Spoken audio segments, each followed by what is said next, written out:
I wish we had some frat boys that would go and save George Washington, take that garbage off him. I would. Wouldn't that be beautiful? I'd get arrested for that. Yeah, you would. All right, more bad news for old Joe's economy.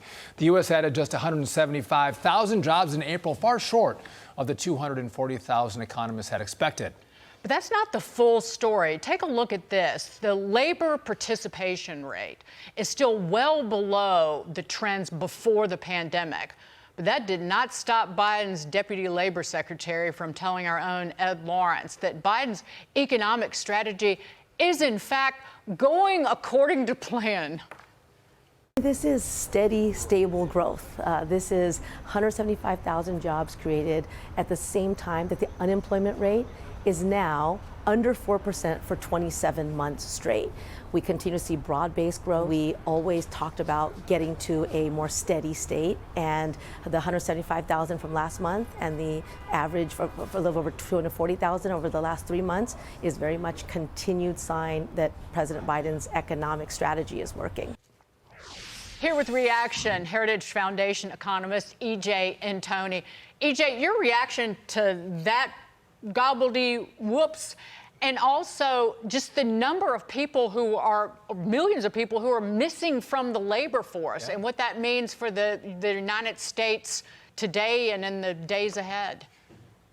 Well, Dagan, that chart that you showed, we see the exact same pattern, whether we're looking at the employment to population ratio, whether we're looking at the establishment survey's payroll figures or the employment number from the household survey. They all show this massive decrease. In other words, we are short millions of workers right now, people who have left the workforce and have never returned. Well, guess what? If you put them back into your unemployment rate calculation, you don't have an unemployment rate of 3.9%. It's somewhere between 6.5 and 7.7, depending on which methodology you want to use. So the idea that somehow the labor market is just going along swimmingly right now, I think that's hogwash.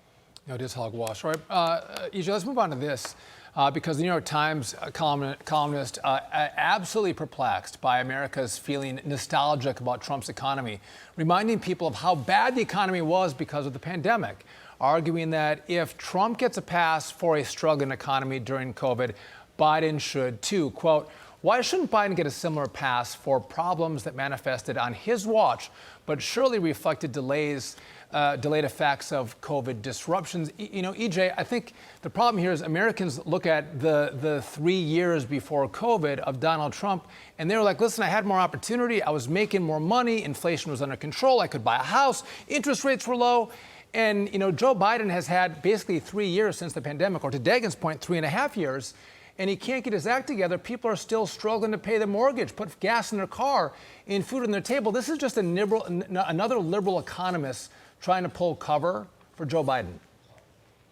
Sean, I think that's a great summary. You know, it wasn't Trump who created a virus in a lab in Wuhan, China, and then unleashed it on the world. So maybe that has something to do with why Americans don't blame him for the economic disaster that was 2020. But that aside, the economy was actually recovering very quickly, as you pointed out earlier in the show, at the end of 2020. The economy was growing at an annualized rate of $1.5 trillion a year. Inflation was 1.4%, and Biden completely wrecked the recovery. Why? Because it was his policies that were put in place on his watch that turned that fast growth and slow inflation on its head, to where we now have the economy growing half as quickly in the last quarter as in the fourth quarter of the previous year, and the inflation rate doubled quarter over quarter.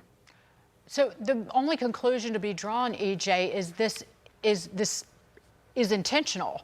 This is the economy that Biden and his cronies want, one that inflicts suffering and hardship on the many in exchange for handouts for the few who really don't need it. It's economic fascism, and it's all about control.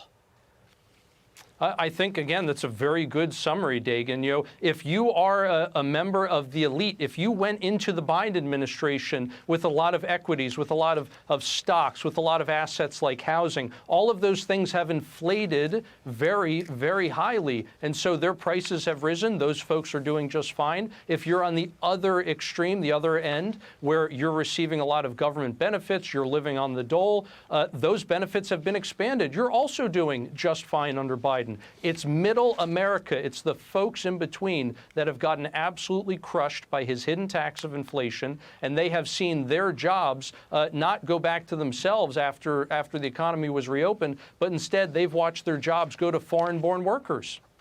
No doubt about that. EJ Antoni, always a pleasure to see you. Thanks for being with us. We appreciate it. Great to see you, EJ, always.